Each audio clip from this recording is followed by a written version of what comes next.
مالا مال کرتا ہے۔ ایک شخص جس کا نام ضماد تھا، یہ میرے حضور کو قتل کرنے کے لیے مسجد نبوی کے باہر آ کے ایک جگہ چھپ کے بیٹھ گیا۔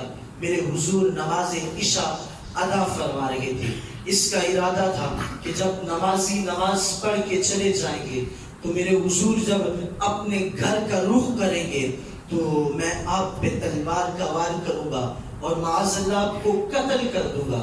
یہ ضماد نامی شخص وہاں چھپ کے بیٹھ گیا۔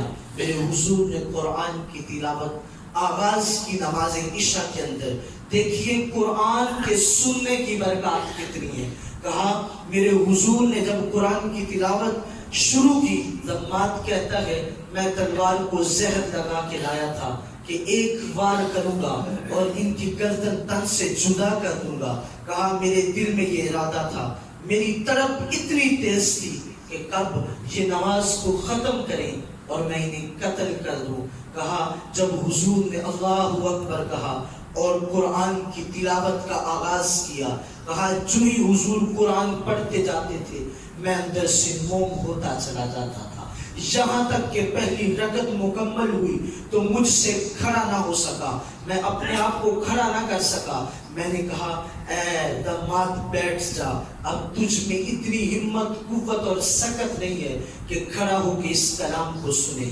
یہ شخص بیٹھ جاتا ہے۔ میرے حضور دوسری رکعت میں رب کا قرآن پڑھتے ہیں۔ یار سوچو، ہو پڑھنے والی کتاب قرآن جو میرے رب کا کلام ہو اور پڑھنے والی ذات مصطفیٰ کی ذات ہو تو دیکھیں بندوں کی زندگیاں کیسے سنورتی ہیں، کیسے وہ ہدایت کے رستے پہ آتے ہیں۔ کہا حضور نے جب دوسری رکعت میں قرآن کی تلاوت شروع کی تو یہ شخص جو قتل کرنے کے ارادے سے نکلا تھا اب اس کی سسکیاں چلنے لگی، اس کی آنکھوں سے آنسو آنے لگے، یہاں تک کہ یہ برداشت نہ کر سکا، رونے لگا جیسے پھوٹ پھوٹ کے بچے روتے ہیں، جیسے بچے اپنی ماں کی یاد میں رو رو کے اپنا حال برا کر دیتے ہیں۔ یہ حضور نماز ادا کر رہے ہیں۔ جو شخص قتل کرنے کے ارادے سے آیا تھا وہ قرآن سنتا گیا، ساری غلاظتیں نکلتی گئی یہاں تک کہ میرے حضور نے سلام پھیرا۔ جو شخص تلوار لے کے قتل کے ارادے سے آیا تھا خود اپنا نفس قتل کر کے میرے حضور کے قدموں میں آ بیٹھا۔ یہ شخص حضور کے قدموں میں آ کے بیٹھا۔ میرے حضور نے یہ نہیں کہا کہ تیرے پاس تلوار ہے، میرے حضور نے اٹھایا، سینے سے لگایا، کہا ضماد مجھے پتا تھا تو آیا ہے اور آ کے قتل کا ارادہ رکھتا ہے۔ میں نے قرآن رب کا پڑھا، اب قرآن کی برکت اتنی ہوئی کہ رب نے تیرے اندر کی سیاہیوں کو دور کر کے تیرے اندر قرآن کے نور کو ڈال دیا ہے۔ وہ شخص کہتا ہے یا رسول اللہ میں آیا تو آپ کو قتل کرنے کے ارادے سے تھا، اس وقت تک جب تک میں نے یہ قرآن نہیں سنا تھا تو میں آپ کو بھی برا جانتا تھا، آپ کے دین کو بھی برا جانتا تھا، آپ کے کلام کو بھی برا جانتا تھا، لیکن جو ہی آپ نے رب کا قرآن پڑھا پتہ نہیں یوں لگتا تھا جیسے کوئی میرے اندر کی غلاظتوں کو دور کر رہا ہے۔ کہا میرے حضور فرماتے ہیں اے بندہ مومن میری بات غور سے سن لے، جب کوئی شخص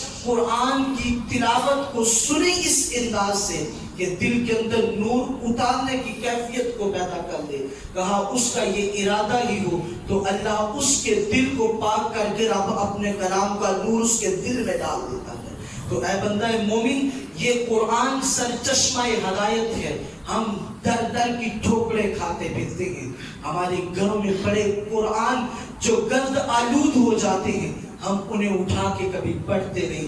اگر ہم کبھی قرآن اٹھاتے ہیں تو اس وقت جب ہم نے کوئی قسم دینی ہو یا قرآن اس وقت اٹھاتے ہیں جب ہم نے بیٹی کو گھر کی چوکھٹ سے رخصت کرنا ہو اس وقت قرآن کو اٹھایا جاتا ہے۔ اے بندہ مومن اس قرآن سے اپنے دامن کو جوڑ دے، رب تجھے کائنات کی عزتیں عطا فرما دے گا۔ اگر یہ میرا دامن قرآن سے وابستہ نہیں ہے تو ماں سوائے ذلت و رسوائی کے میرے پلے میں کچھ نہیں ہے۔ اب بھی وقت ہے، وقت گیا نہیں ہے، اب بھی ہمارے پاس وقت ہے۔ آئیں اس قرآن سے اپنے دلوں کی کیفیات کو جوڑیں۔ اگر ہمارے دل قرآن سے وابستہ ہو گئے تو میرے شیخ فرمایا کرتے ہیں 7 پشتوں تک اس قرآن کی تاثیر جاتی ہے. جس دل میں ایک قرآن کی آیت بھی آ جائے اس کا نور صحیح معنوں میں پالے, اللہ اس بندے کو اس قرآن کی ایک آیت کے صدقے اس کی 7 نسلوں کو سنوار دیا کرتا ہے. تو